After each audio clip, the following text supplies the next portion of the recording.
दोस्तों, क्या आप जानते हैं आर्मी की गाड़ियों की नंबर प्लेट बाकी गाड़ियों से अलग क्यों होती है? और क्या आप ये जानते हैं कि कार की सीट के ऊपर लगा हेड रेस्ट आपके सिर को आराम देने के अलावा और किस काम में आता है?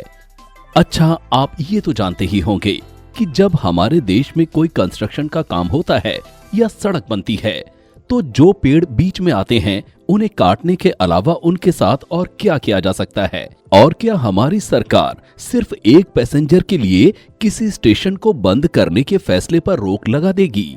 तो आइए आज के इस एपिसोड में जानते हैं इन सभी सवालों के जवाब।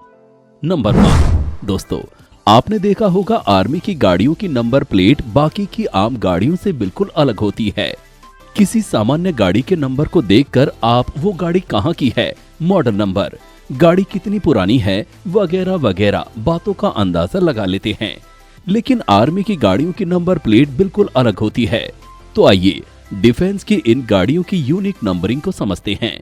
सबसे पहले तो आपको बता दें कि सभी गाड़ियों का रजिस्ट्रेशन आरटीओ करता है, जबकि डिफेंस की गाड़ियों का रजिस्ट्रेशन डिफेंस मिनिस्ट्री के तहत होता है और इन गाड़ियों पर नॉर्मल व्हीकल मोटर एक्ट के नियम भी लागू नहीं होते।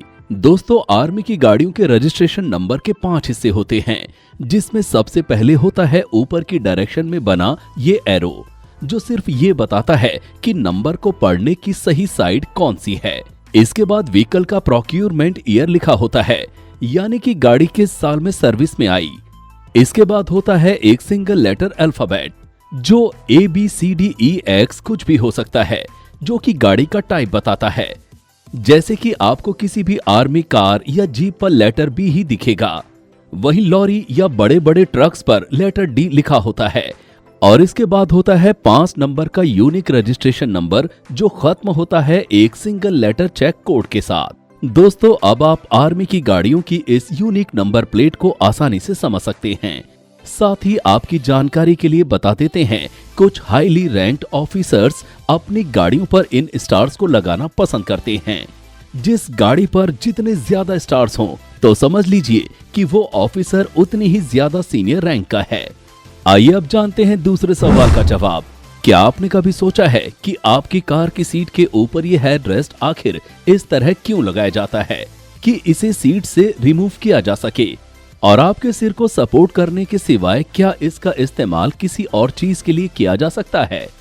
दोस्तों, आपने अगर गौर किया हो तो सभी गाड़ियों के हेड रेस्ट सीट से डिटैचेबल होते हैं और इसमें मेटल की 2 रॉड्स लगी होती हैं। ऐसा इसलिए होता है कि जब आप कभी कार में फंस जाएं, आपकी गाड़ी का गेट लॉक हो जाए या किसी नदी या तालाब में आपकी कार डूबने लगे, आपकी गाड़ी में आग लग गई हो, तो ऐसी स्थिति में आप इस हेड रेस्ट की मेटल रॉड का उपयोग करके गाड़ी के कांच तोड़ सकते हैं और गाड़ी से बाहर निकल सकते हैं।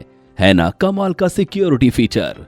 अब आते हैं जवाब नंबर 3 पर। जब कभी कहीं कंस्ट्रक्शन शुरू होता है, चाहे वो किसी सोसाइटी का हो, मॉल का हो या सड़क का हो, अगर बीच में कोई पेड़ आता है तो सबसे पहले उसे काट दिया जाता है। जबकि कई जगहों पर लोग पेड़ों को लेकर काफी गंभीर हैं। आप जापान को ही ले लीजिए, जहां ऐसा नहीं होता।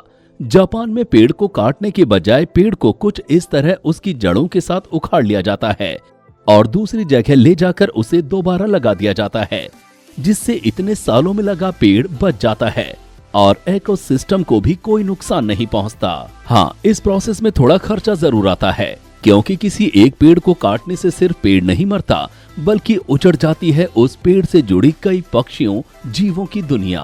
प्रकृति के साथ किए गए खिलवाड़ का हिसाब हमें बहुत महंगा पड़ता है। जवाब नंबर 4। दोस्तों, जैसा कि हमने अभी अभी देखा कि जापान में पेड़ों को काटने की जगह रिलोकेट कर दिया जाता है, वैसे ही एक और बात हमें इस देश से सीखनी चाहिए। जापान के एक हिल स्टेशन क्यूशेराताकी को लोगों की कमी के कारण सरकार ने बंद करने का फैसला किया था, लेकिन बाद में उन्हें पता चला कि मात्र एक बच्ची अपने स्कूल आने जाने के लिए उस स्टेशन से ट्रेन पकड़ती है, जिस कारण से सरकार ने 2016 तक, जब तक वो लड़की ग्रेजुएट नहीं हो गई, उस स्टेशन को बंद नहीं किया। हालांकि कुछ गिनी चुनी ट्रेन ही वहां रुकती थी, लेकिन सरकार ने इस बात का पूरा ध्यान रखा कि उस लड़की की पढ़ाई में कोई दिक्कत या रुकावट न आए।